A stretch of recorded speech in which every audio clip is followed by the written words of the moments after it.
Hello, everyone. Welcome to another episode of Asia Pickleball Insider. I am your host, Migo Claudio, and with me is, of course, the one and only Rob Nunnery. Hello. So it's good to have you here. And of course, we have not as much to talk about on the Asian pickleball scene, but I know you're always competing, and we always talk about your tournaments. This week's my turn.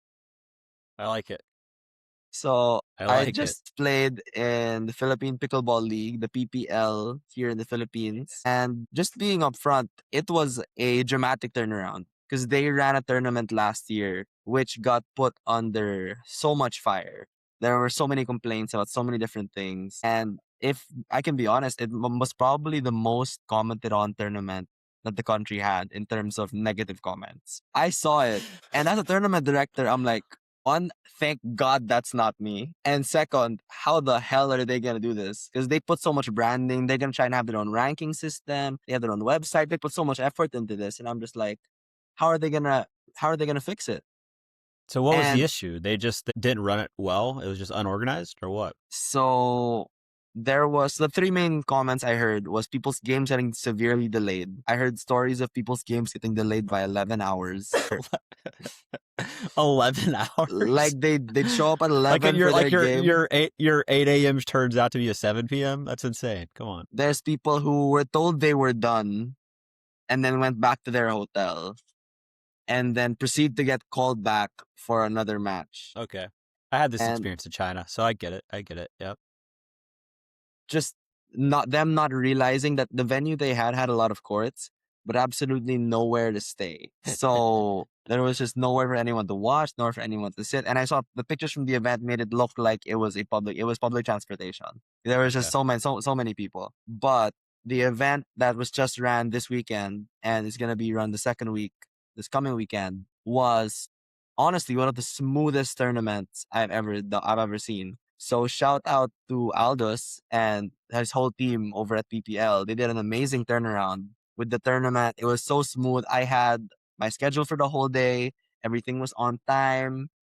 And a lot of that also is thanks to this app called Baseline, which I just found out about recently. And I don't know if you've heard of it. Have you? No, but hey, if they want to sponsor the podcast, we're happy to promote it, but it sounds like it's good, huh? No, so it's as a tournament director, I cannot wait to use it, and I'm definitely gonna. Hey! You can't go this hard on promotion. Okay, until they're.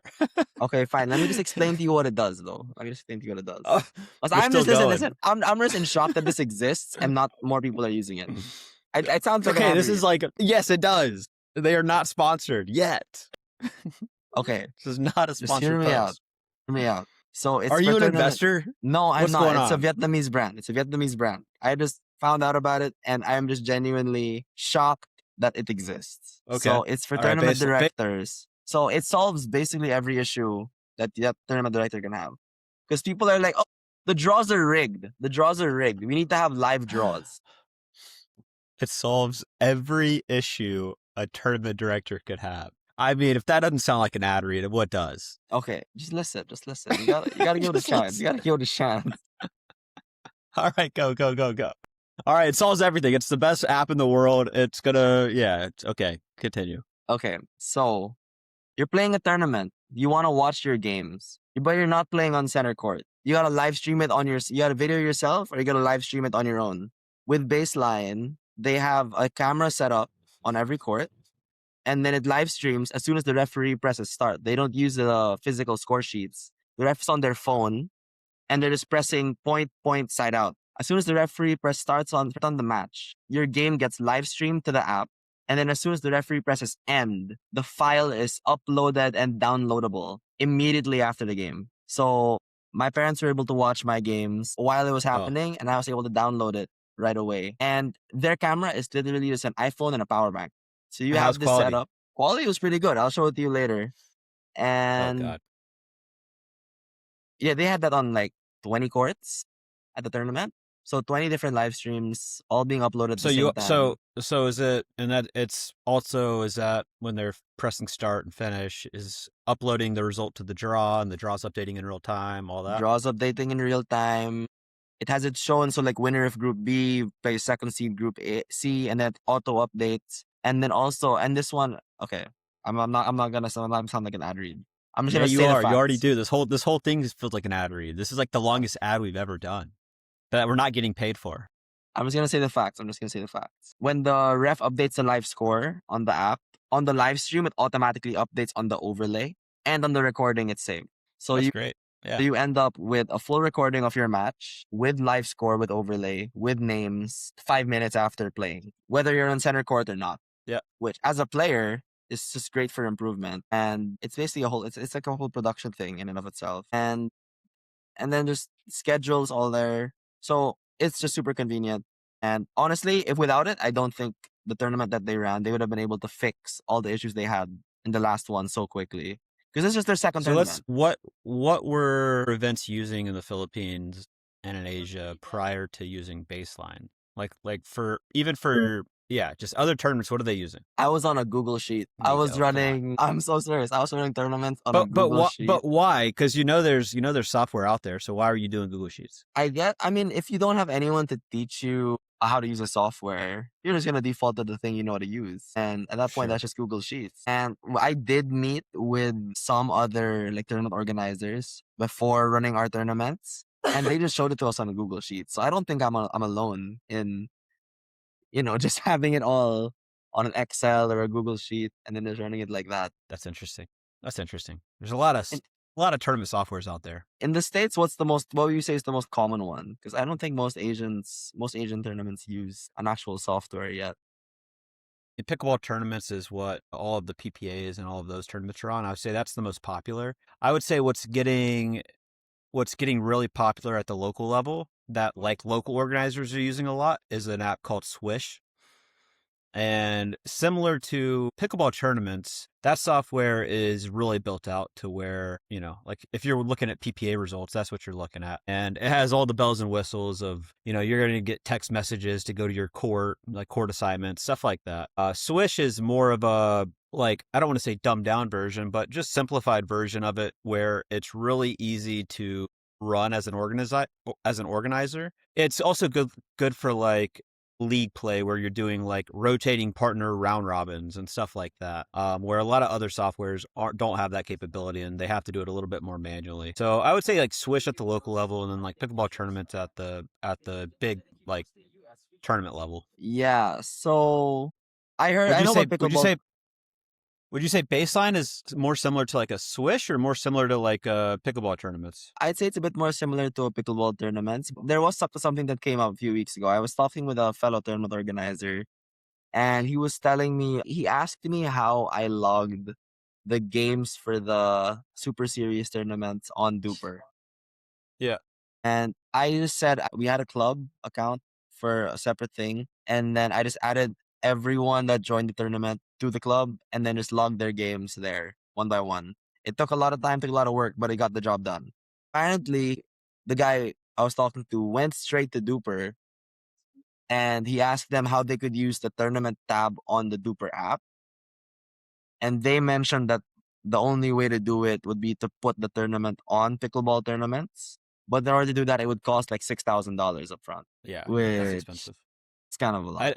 That's surprising. I don't know what their current model is, but in the past it's been not that. It has been maybe to like not even to advertise for it, but it's usually like the player pays a fee, and that's how the software makes money is through player fees, not through the actual tournament organizer. No, so maybe I don't know. I haven't tried using the software myself, But regardless, people are gonna like this episode because people, I guarantee you, people are gonna be getting that software now in the States to try it out because if it's available. It's been a big issue, honestly. I helped UTR's ubiquitous with tennis ratings, but they were in pickleball for a bit, and trying to get people to use that tournament software was challenging just because all of the search volume when people are looking for tournaments to play as a player, it's all filtered basically through pickleball tournaments, right? So if you're looking at a tournament in your local area, call it Manila, to play, then the tournaments would typically be placed on pickleball tournaments. So that's where you'd go to find tournaments to play. So they have all of kind of the search volume and traffic. So getting Traction as another tournament software was tough in that respect when you're competing directly with them. Yeah, At least in the States. yeah. I think I don't know if it's accessibility or awareness or the cost barrier that's making it so that a lot of Asian tournaments aren't using softwares like that, or maybe everyone's just trying to make their own to have Yeah. a foothold. But to be honest, for me, it was just simply lack of awareness. I did not know software like that existed, and Interesting. now having found it, I want to try it as a tournament director. Well, Baseline sounds great. Baseline, like with the live streaming per court and it showing like live scoring and like as somebody that wants to watch your friends play or your family play and where they're at and also being able to watch live and see the stream is really cool. So yeah, it sounds like a great software. Yeah, so just so you can see it also, the next part of this episode is gonna be something different that we haven't tried before. It's a bit more. Apologies now, guys. You're having to watch Migo Claudio play pickleball. No, but here's the thing, because Guys, this is going to be painful for me. It's going to be painful for you. I'm going to certainly make sure it's painful for Migo. we haven't gotten to use Rob's expertise so much on the podcast quite yet. So this is gonna be a first, and depending on how it goes, a last. And to be clear, this was thrown on me. I've seen zero footage of this. And also to be clear, I would almost guarantee for Migo to want to do this, this is probably like, he is probably proud of how he played, which is going to make it all the more fun to rip it apart. Oh, I mean, we lost this game. I'm just telling you that. This is a game we lost. Doesn't matter. Doesn't matter. Doesn't matter. You can still be proud of losing because you thought you played well. So I'll make sure you realize you didn't play well. Kidding. I'm going to make it useful. I will, of course there's going to be some roast because it's bad pickleball, but at the same time, I will try to make it useful to help give you some insights and make it better. This is actually, Migo, very similar to commentary I did at the English Open with a good buddy, Nick Hobbs. I was his co-pilot. And basically what it turned into was just me watching players play on center court. And the whole time I'm just kind of ripping them, but also like giving real advice. And it's been the best feedback I've gotten. People have like reached back out and be like, I watched the match back that I played. And while it was kind of tough to listen to, I really appreciate the feedback. It was basically a free coaching session. So I actually really like this kind of commentary. So I'm going to kind of do it in a commentary sense where it's like, I'll give feedback, but it's going to be impossible not to roast you, but I'll make it useful. Okay. So I'll start it off. It's already edited, so like it's mostly just the shots. Thank So God. I'm first time sharing screen on Riverside. Can you see it? Yeah, but quick. So with Baseline, is this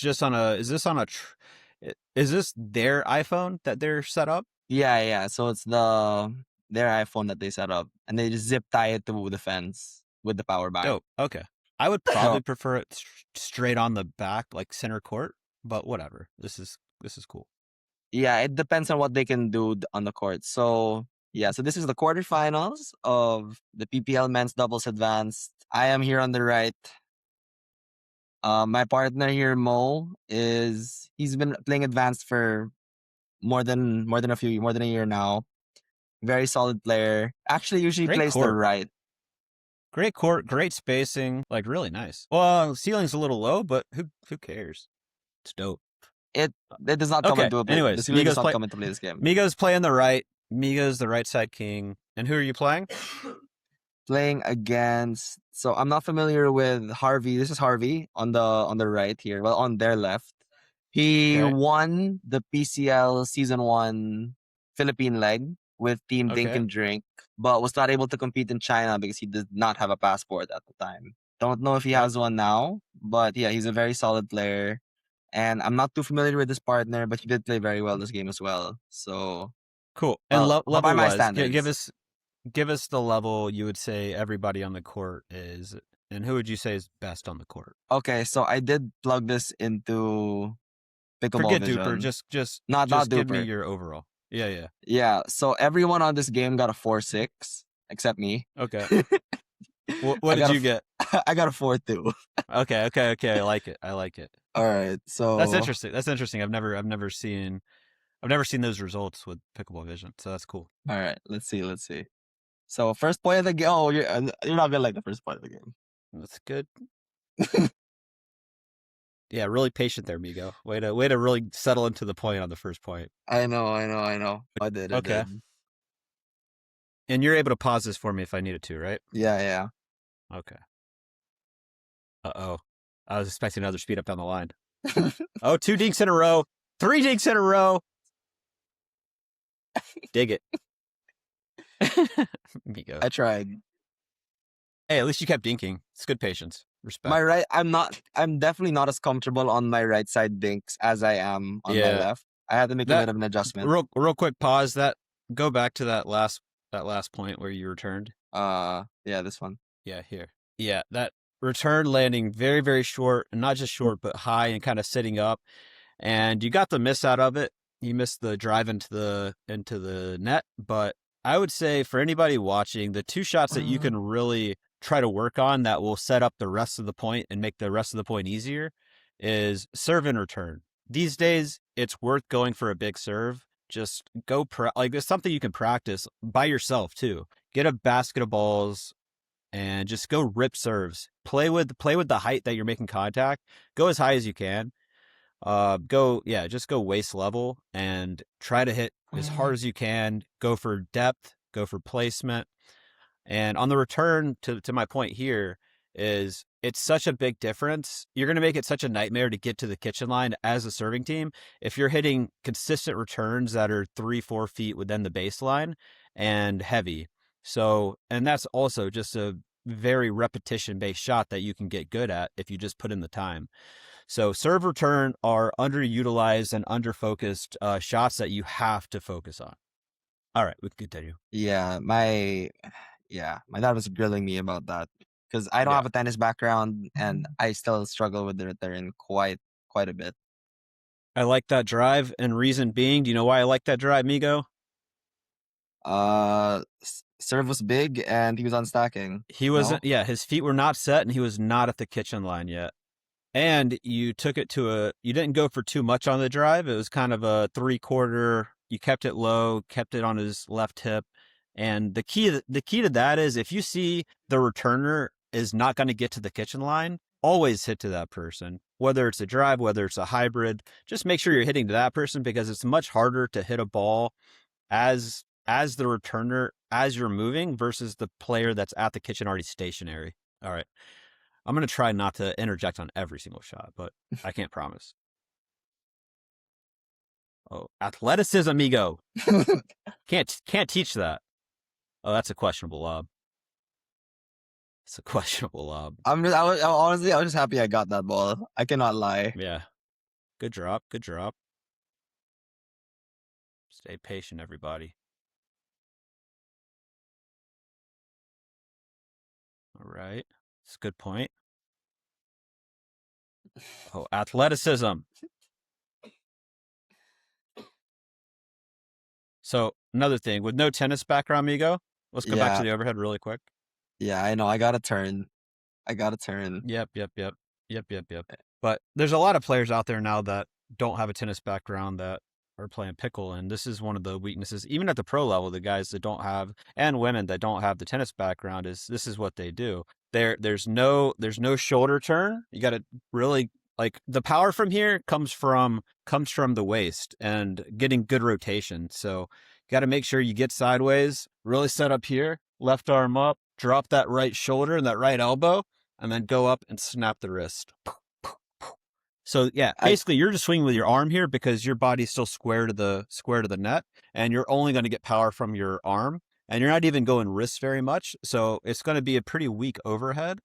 And the way you change that is you really get sideways and turn those shoulders, which in turn turns your hips to generate a lot more power from your core. Yeah, that's something I've been aware of, but it's just I need to get reps in for this. Yeah, but that's the thing. All of this is very solvable.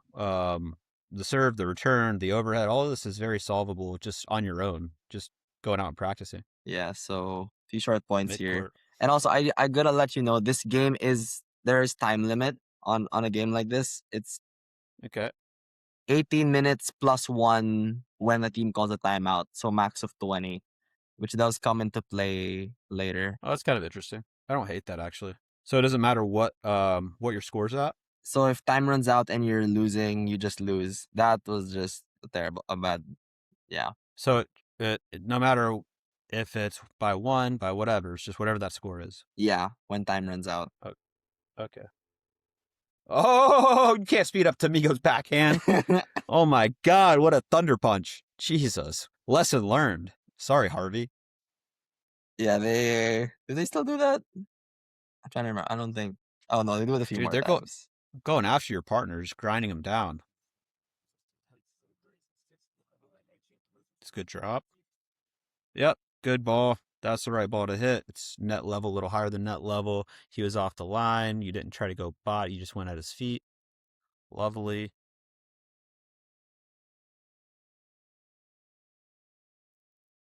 Could not hit the reset there. Drop. This is too high. Nice, good patience. Nice, good two-y dink.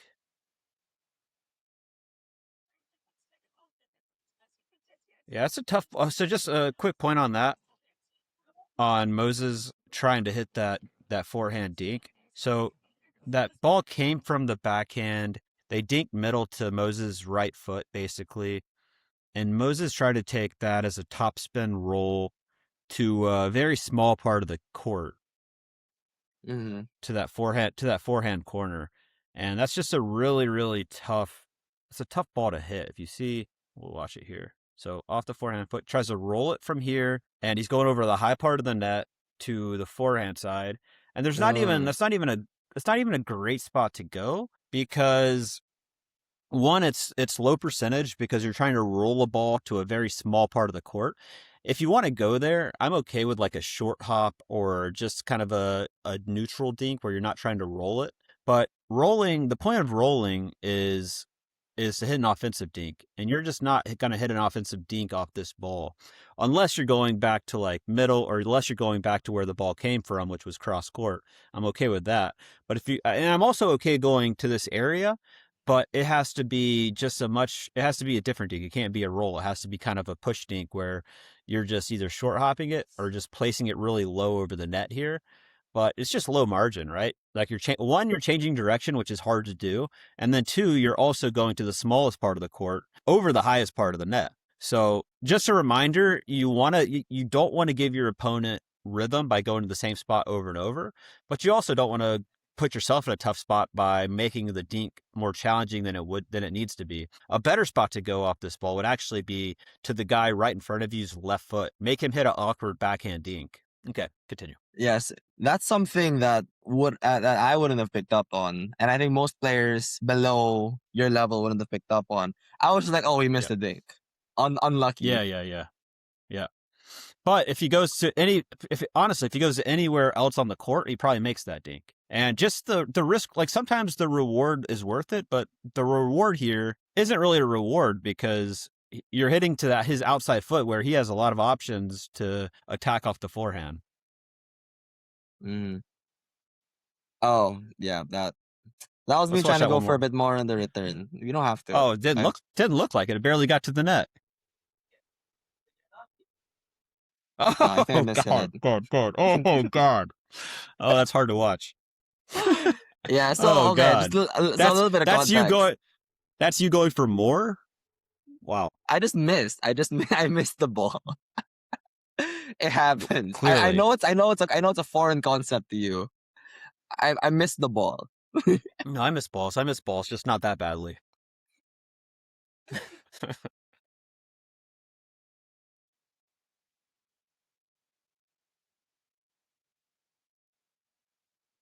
That's the right dink to hit. I mean, the ball is sitting up. I like the 2E. I like being aggressive on that. Just going for low margin. So, good serve. I like that you hit it. And I like that you closed in there too. I don't mind that. I think I like that you followed his drive in. You're in the right spot. You just if you don't mind going back to that drive. Yeah, here. Yeah. If I were you, like he was following it in too, so he's got forehand in the middle kind of covered. if I'm you as Mm-hmm. the right side player, I'm always kind of looking backhand there. So I'm creeping in, I'm watching, and then as I'm coming in, I'm kind of sliding backhand. So like if you watch, you're kind of you're basically really tight to your body on a forehand, which is hard to get anything on it because your elbow's so Mm-hmm. tucked in. If you were kind of coming in thinking backhand only, you could have slid a bit more and really cranked a backhand. And that's what I would, because also for that player to go line on you is a really tough spot. So I kind of give up like, I would kind of give up like the hard line, like the maybe a foot within the line, but I would be looking Mm-hmm. for backhand everything else. And then you can, and then, you know, you're not going to get jammed like that and you're going to be able to swing away on it. Just, yeah, but I like you hunting there. That's great that you move in because a lot of times your partner's going to drive and you kind of just stay back and watch what happens. So I like that you're being aggressive. Yeah, so I realized when I'm playing the right, I do gotta slide more. That's not what I was thinking in my head. You want to guess what I was thinking in my head as I was hitting this? What? Thought the point was over. Oh yeah, I Based on your crashed. Oh yeah, I crashed. yeah, you crashed and you hit a Yeah. wounded duck of a forehand. The point's over. Point's over for you. Yeah, my partner realized it too. Mo literally told me, "Hey, it's gonna come back. It's gonna come back. It's gonna come back." I'm like, "Yep." I realized that. All right, so moving on. Great drop. I would not have let that bounce, Migo. That first ball. Yeah, I knew I was gonna hear a lot of that. I'm surprised that was the I first mean, one. you had a high ball. Yeah, You had a high ball. If you're taking that on the line and taking it out of the air, you could have been more aggressive with it. It's a good yeah, return. and that actually, I was gonna say this for later, but I'll ask it. I'll ask it now. So things Yep. like that. That's a shot I'm changing because of nerves. A shot Which I'm changing. The tournament nerves. The not taking that in the air. Just sure. and like it's a nerves shot. Well, I know I can and I know I should. if it's nerves, all that tells me is that you don't have nerves around shots that you're comfortable with, right? You only have nerves on things that you're not confident with, and reason being is because you don't have the confidence because you don't have the reps and you haven't worked on it. So it's purely that is in practice, the like just drill it nonstop out of the air, and you know take every dink out of the air that you can reach, and just in practice, it doesn't matter if you miss it. Even in practice games, it doesn't matter if you miss it because the whole point is when you get in these situations that you're confident in doing it. And that goes for everybody out there watching is if you know what you should be doing in a real match, but you're too nervous to do it, the only and I can speak on this, like my two-handed backhand dink when I'm on the left, like I'm comfortable with a good speed up, but I'm not super comfortable going like 4 or 5 dinks in a row with the 2E off the backhand side. So I won't do it that much. I'll stick to what I know I'm going to make, even though it's less aggressive and less offensive and less dangerous. Is the one kind of slice chip dink. So, and the reason being is I hit that one because I know I'm not going to miss it. And the 2E, I think I might miss more. So that's why I don't do it. But if I just had the time to spend drilling it, I wouldn't feel like that in matches. So it's the same from the amateur level all the way to the pro level. Is if you're not comfortable, it's just because you haven't put in the time to get comfortable with it. And also, That I thought about makes a this lot of recently. sense. Is I like constraints a lot. The idea of constraints, especially in rec games and practice games. So there's something I like to do, and it oftentimes gets me better results than having the freedom to do everything. And that is, I will tell myself, I am not going to speed up a single ball off the bounce. I am only going to be solid. I'm going to make a ton of balls. I'm not going to miss. That's going to be my focus. And my only goal is to put the ball across the net in a place that's not very attackable to my opponent. And I'm going to let them try to dictate off balls that aren't great for them to dictate off of. And when I play with that constraint where I'm not thinking about what are the spots to attack, I'm just thinking about let's just make a ton of balls, give away no free points, and put the ball in spots where they're not super comfortable pulling the trigger. I usually win more because I'm making less errors, and not just that, it really simplifies the game. Like I think we all perform better when we have less options. And sometimes you'll see like really talented players not do so well because honestly, they have too many options and too many weapons where it's hard for them to actually find the best times and the best spots to use them. So sometimes boring and consistent, even in today's day and age of aggressive, more offensive pickleball, is still a winning combination. Yeah, yeah, I'm gonna try that tomorrow. I got like But 4 hours of rec games. and on that point for me, like with the two-handed backhand, with like a great constraint that would be good for me to implement based on that would be I'm only going to play the left and I'm not allowed to hit any ball with one hand on the backhand side. I have to hit all two hands on every one. And that's not super realistic for like what a Mm-hmm. tournament level match would be, but it's not Yeah. about that. The point is forcing me to get comfortable everywhere on the court, hitting two from the return, from the mid court, from counters, from just normal volleys, from dinks. It just forces you into situations where you have to get comfortable using it. And even if you're not going to play like that in an actual match, the fact that you're able to drill it and get good with it and know that you can make it will make you better in a tournament level match. So just think about constraints that you can use that you struggle with in tournaments. And like, this is great. You can go back and watch your actual tournament match and see where did you actually make the errors, because sometimes in real time you forget that you missed this shot,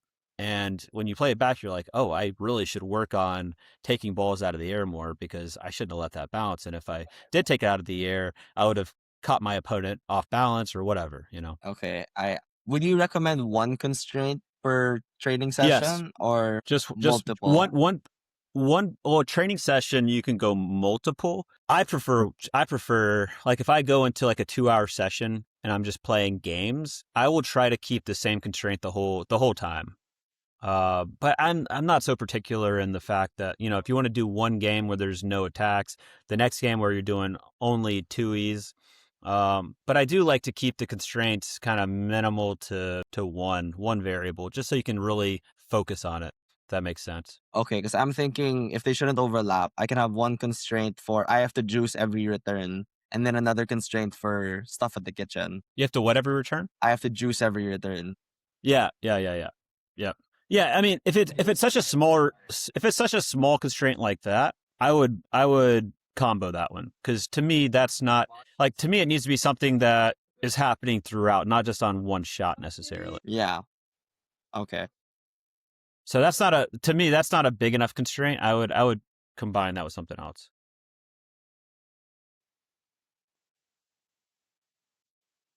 Yeah. That's a Our good. returns our returns just going short because you're just a little tight. No, it's a bad habit. It really is a bad habit. My returns are pretty consistently short. All right, hold on. It's Time out, something time I've out, been time meaning to out, time out, fix. time out. Go back to the start of this point again. All right. I want you to pause right here. Pause right here. Okay. Look where our guy who returned is standing. It should have been a drive. It should have been not necessarily, yeah, probably a drive, but or more of like something that's landing The hybrid. at his feet.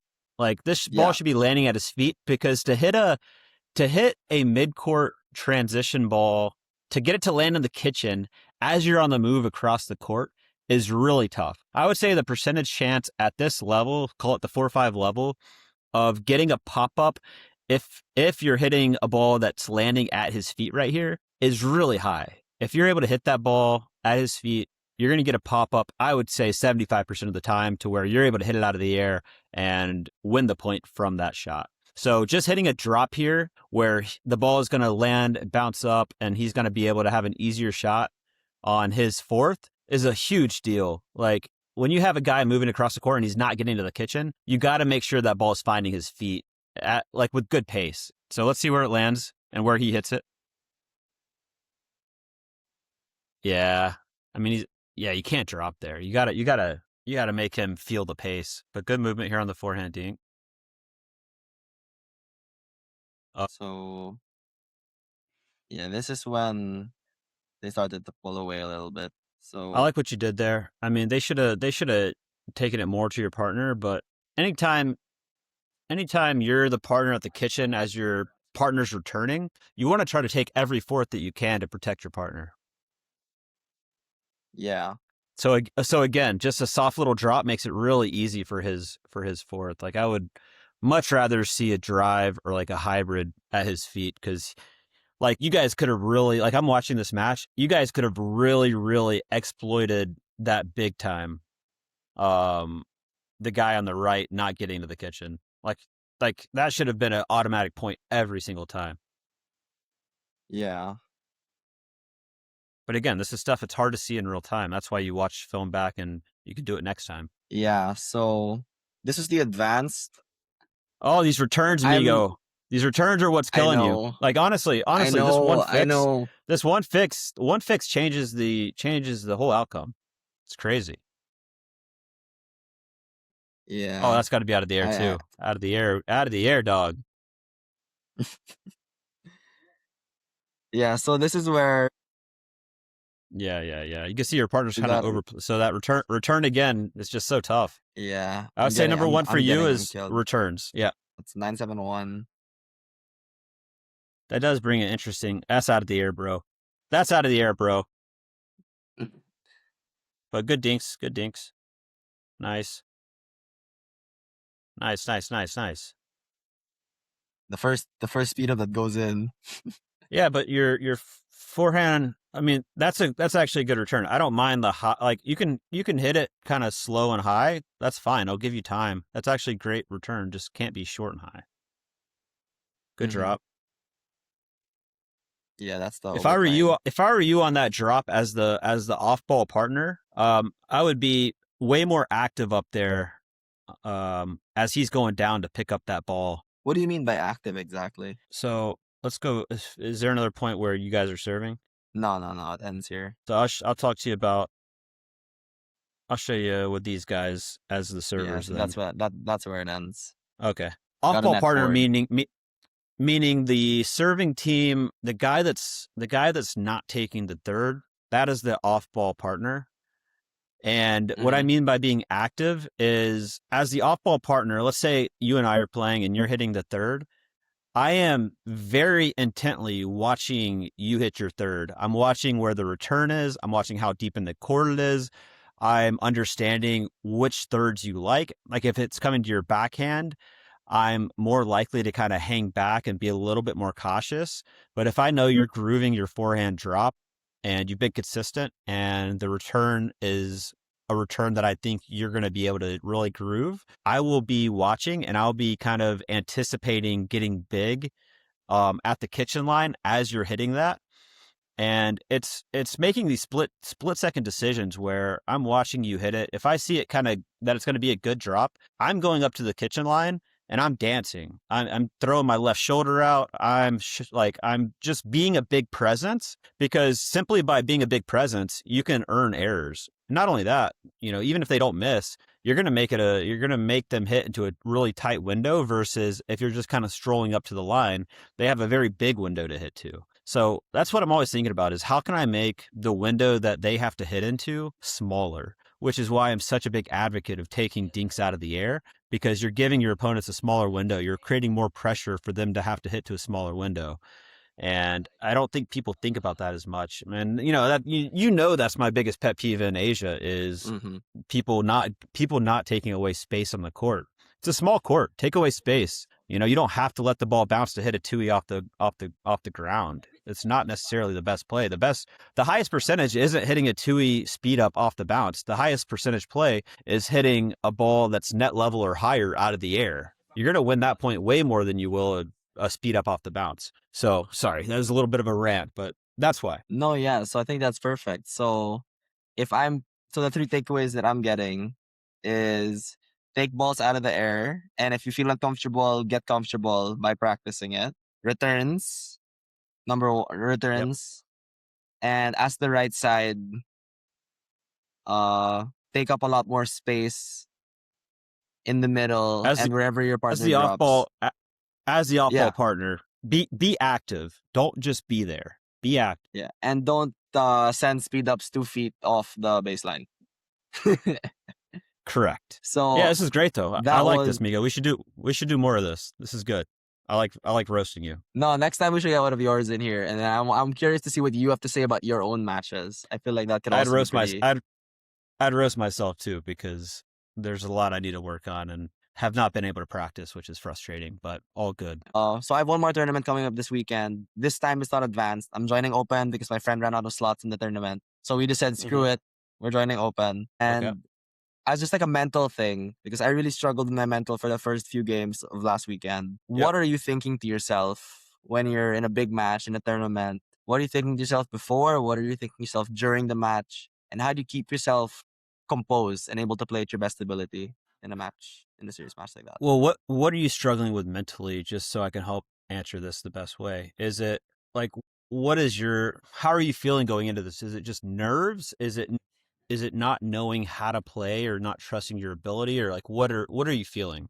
I mean, that's a not an. I think it of course depends on per person, but for me, I think it's putting pressure on myself is one. Because I felt it especially in the round robin games. I knew I was with a partner that should definitely make it out of groups. Especially in our last do or die game in the group stage. I was putting so much pressure on myself. Because we were up that game 7-3. I end up making constant errors. The game ends up 9-7. And then I think the game ends 11-9. So we just barely squeaked that out. Because that's a game that I felt that I should win. And I think that pressure of feeling that I should be winning that made my mistakes compound all the more. And also just knowing what I need to do, but not having the confidence to execute it. Yeah, I mean the confidence bit is like we talked about. It's reps, right? You can't Yeah. manufacture confidence, and it's a classic one, right? Let's just talk about the reason why people speed up. The reason why I speed up earlier than I probably should sometimes is if I'm practicing a lot and I am very confident that I can outdink the person that I'm going cross court with or whatever it may be, or that I'm not going to miss, then I'll go way deeper into dink rallies. But if I'm feeling like my feel's a little off or I don't have the reps I need and the confidence is just a little shaky, then what's going to happen? Would you rather have the chance of winning a point speeding up? That's still not very high percentage. Or would you rather look stupid missing a dink or popping a dink head high, right? So I think what happens is you're not comfortable in those dink rallies, so you just try to pull the trigger early. And I think that's everybody. I think everybody does that. And the way you remedy that is by putting in the time and the hours and the reps, knowing that you can dink forever and not miss. And that's a Mm-hmm. I can't explain to you how good of a feeling it is when you go into a tournament match feeling that, knowing that you can outdink anybody. And that's the kind of the mindset that you want to go into a tournament with, is that no matter who you're playing, you're going to be able to dink and grind them out, and that you're a better dinker than they are. And that goes a long ways, because then you're able to pick your spots on speed ups a lot better.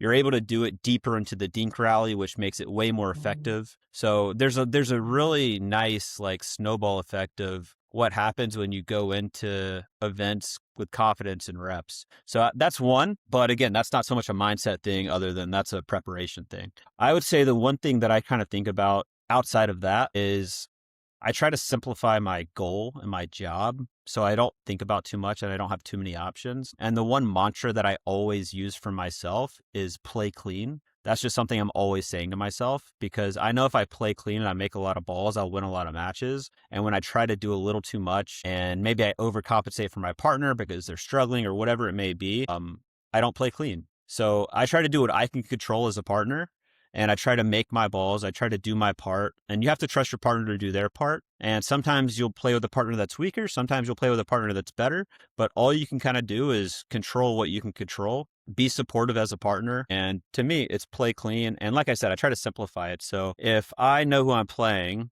let's say it's mixed and they're not unwinding the stack or something, I'm always going to try to drop to the female right in front of me to like their left foot.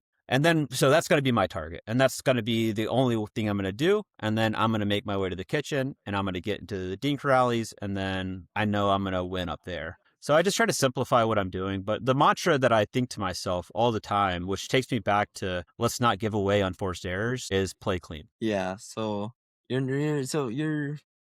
need a mantra is what I'm getting. It might not Yeah. necessarily have to be the same thing, but just having something No. that you can consistently repeat to yourself, especially because I'm definitely a bit of an overthinker. Like I Yeah. Yeah. Yeah. So tend to panic, tend to be like, oh, I should be losing this game.